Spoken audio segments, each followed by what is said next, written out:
Hello ladies and gentlemen, my name is Jag and today we're going to be discussing what we know about the Chieftain Mark 6.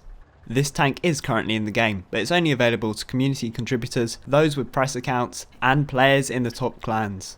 Unfortunately for them, they're under an NDA, also known as a non-disclosure agreement, meaning they can't talk about it, whereas I can. So firstly, I'd like to point out that all the statistics I'm about to give you on this tank are subject to change. It is likely that Wargaming is currently gathering information as to whether this tank is too overpowered, not strong enough, and we may see some subtle differences when it's actually released.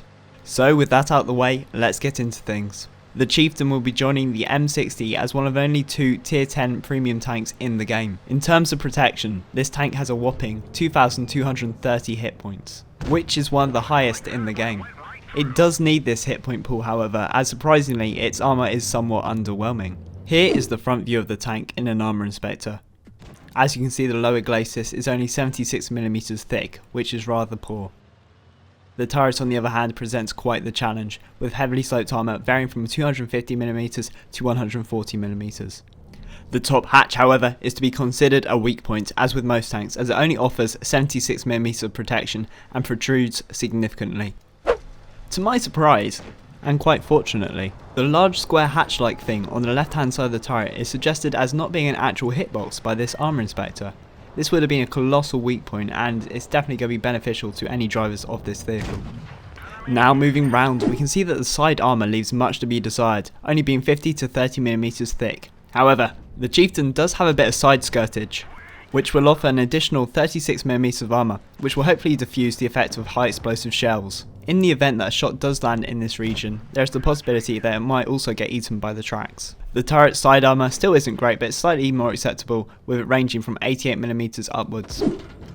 Now, no one expects the rear armour of a tank to be any good, but this is laughable, with the rear hull armour being only 25mm thick and the turret armour being 30. In terms of firepower, the real Chieftain used the Royal Ordnance L11A5 120mm gun, which is more than likely what we are seeing in game. Blitzhanger is suggesting that it's got the best aim time and dispersion at tier 10, which sets it up for being quite the snapshot god. That 0.29 degrees of dispersion is really quite exciting, especially considering that it's not taking into account the additional minus 10% of dispersion you get with the refined gun. In terms of penetration, this tank's standard ammunition, armour piercing discarding sabre rounds, can tear through 260mm of armour. The information available regarding the vehicle's secondary APCR rounds seems questionable, so I won't include it, but I will provide you a link to Blitzhanger in the description so you can have a look for yourself. And finally, the glorious Hesh rounds can get through 110mm of armour. Now, considering damage. The standard rounds can deal out an average of 400 points, the APCR can do 360, and the Hesh can do an excellent 515 points of damage. For mobility, the tank's top speed is 55 km per hour, which isn't bad at all, but I would suggest that it could take a little while for it to build up to that top speed, and on soft or medium terrain it may struggle to reach that top speed at all. Fortunately, in the game, a tank's engine can't break down like in real life, or you might find yourself having difficulty moving from spawn. In real life, this vehicle unfortunately suffered a great deal of unreliability from its multi-fuel engine. It is suggested that this came as a result of the tank sitting for too long a period of time and not having the engines turned over. So how should you play this tank? Well, it's hard to say, but from statistics alone, I would suggest that taking advantage of hull down locations is an absolute necessity in order to protect the weaker lower plate and to make effective use of your strong turret armour. Also worth mentioning is that this tank benefits from 10 degrees of gun depression, which is brilliant. So this tank has the potential to make quite the ridgeline fighter. The Chieftain could also make quite the sniper with its level of accuracy and penetration.